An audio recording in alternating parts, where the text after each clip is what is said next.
16-0 start here for the BC Lions. Come into Edmonton. They've been so impressive.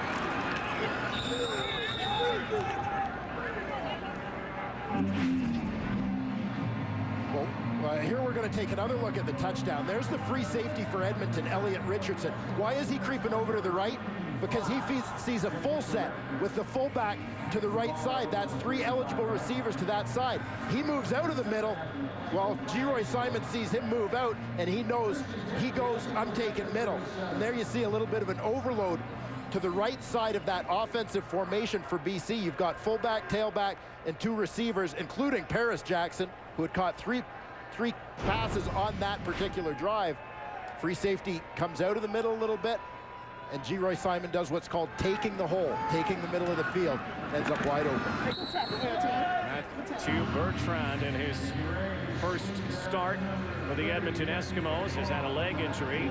Fullback comes out and picks up just a little more than the first down, half of the first down yardage. And look at the slow starts for the Eskimos this season. Again, 1-1, got shellacked last week, made a game of it at least until the third quarter, and then Montreal blew them away. But only 3 points in 3 games so far for Richie Hall and the Esks. Well, that's the part of it that stands out. Not so much that there's anything wrong with allowing 17 first quarter points in 3 games, but only scoring 3. You've got to answer those early drives and not fall into a hole. And Calvin McCarty into the game. That's what this guy does best. He has got Velcro-like hands. Calvin McCarty led all CFL running backs with 70 receptions out of the backfield last season. Big part of his game, and certainly those check down routes, those easy outlet passes to the backs are a big part of Ricky Ray's game as well. So he appreciates having Calvin McCarty in there. Gets amped up against the BC Lions. He's from the West Coast, from Surrey. Ray. Fred Stamps with some room here. Stamps is cut down on a good play by LeVar Glover. Otherwise, Fred Stamps could have taken that a long way. The crossing routes have been bread and butter for the Edmonton Eskimos offense over the last couple of years. Here you're going to watch for number 2, Fred Stamps. He comes from left to right on your screen, gets a nice pick right in the middle. There's the pick he gets. He's going the other way. Traffic created coming one way, and that's what opens up Fred Stamps on that play. Ray looking to throw again.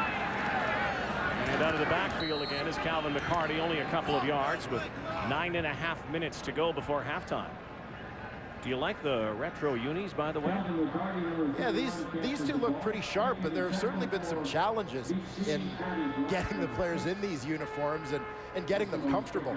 One thing that I think a lot of people wouldn't realize, part of these retro uniforms is going to the retro colors with the helmets. These guys aren't wearing the helmets that they've worn since day 1 at training camp. For a lot of guys, that's been a real adjustment through the week. Second down, Ray hanging in, pump fake, and he is plastered. Jeremy Gibbs with the sack as Ricky Ray kind of collided with Patrick Kabongo, his right guard.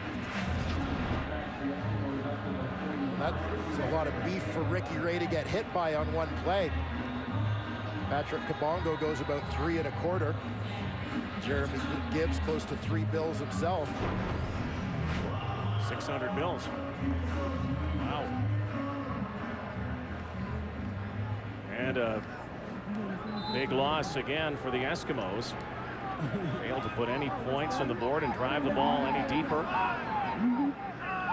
Refontaine from his 50 angles one.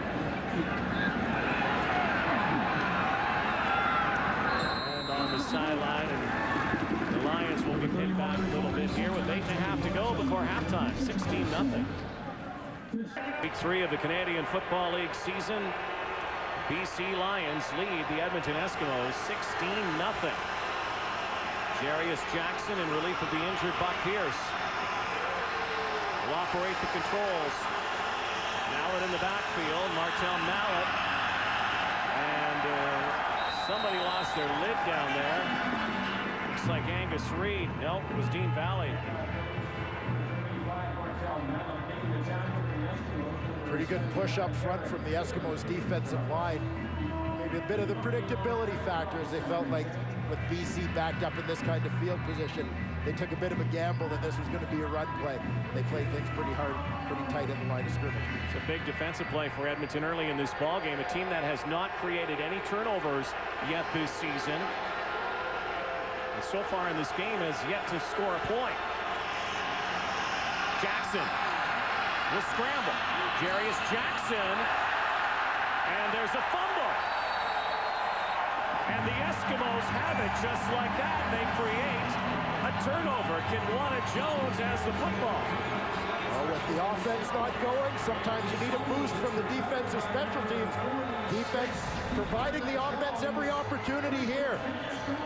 Jarius Jackson lets that ball away from his body, and Mark Rastelli puts his helmet right on the football. Kidwana Jones in for the recovery. That is the first turnover that the Edmonton Eskimos have forced all season long. Their giveaway takeaway ratio before tonight -8. And Kidwana Jones and Mo Lloyd in on the play along with Mark Rastelli. Immediately to the red zone. And up the middle. Penalty flag in the backfield. Calvin McCarty.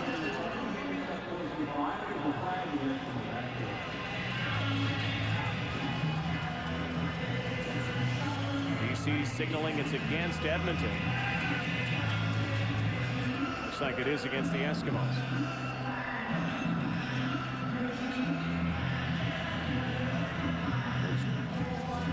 Seems to be a struggle within the Eskimo offense early in this season. Edmonton number 56, 10-yard penalty, repeat, first down. To get any production offensively, red zone production says it all. There you see the numbers last week against Montreal. Couple long drives, 8 and 9 play drives that stalled when it got to the time where you've really got to bear down. Jesse Lumsden, the injured back, out of the lineup. Gray over the middle, wide open. Andrew Nowacki, his first catch of the night. Very close to a first down. And it was that crossing pattern again over the middle. Yeah, and Andrew Nowacki, as he's done very well for the Eskimos here in 2009, stepping up, making some plays for this team. Often a forgotten man at that wide side, wide receiver spot.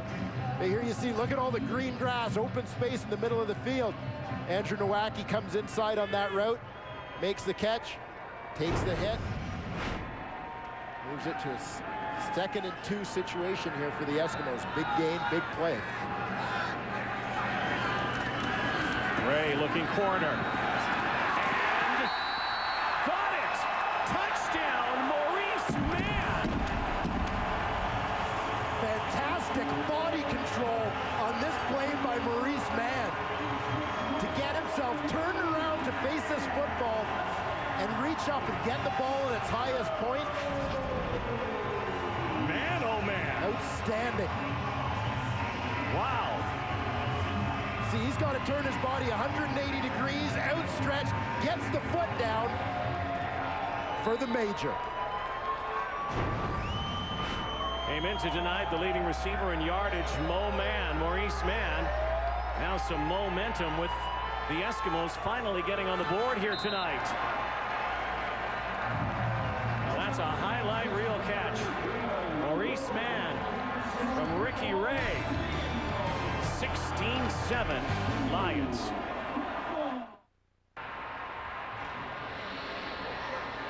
Maurice Mann, the new go-to guy, as Ricky Ray likes to call him, the heir apparent to Kelly Campbell, who's left this team. Kelly Campbell really took over from Jason Tucker and Ed Hervey, the wideouts extraordinaire when Danny Machocha was the head coach. Now upstairs is the general manager of this ball club.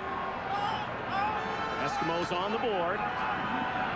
Down 9. Tyler Ebel fights for yardage. Penalty flag back at the Eskimo 44. Here's Jason Tucker, whose career unfortunately came to an end last season and really was the guiding light off the field for this team last year, led them his inspiration to the playoffs.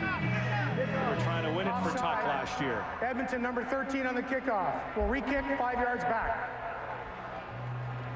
So they'll redo that. It was around this time last year that Mal Peterson made that amazing catch.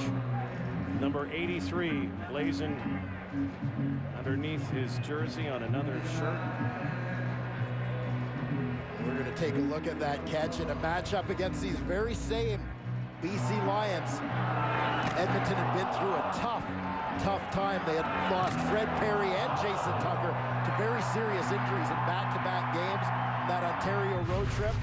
Jason Tucker's first return to Commonwealth Stadium when Mal Peterson made that play and raised the shirt.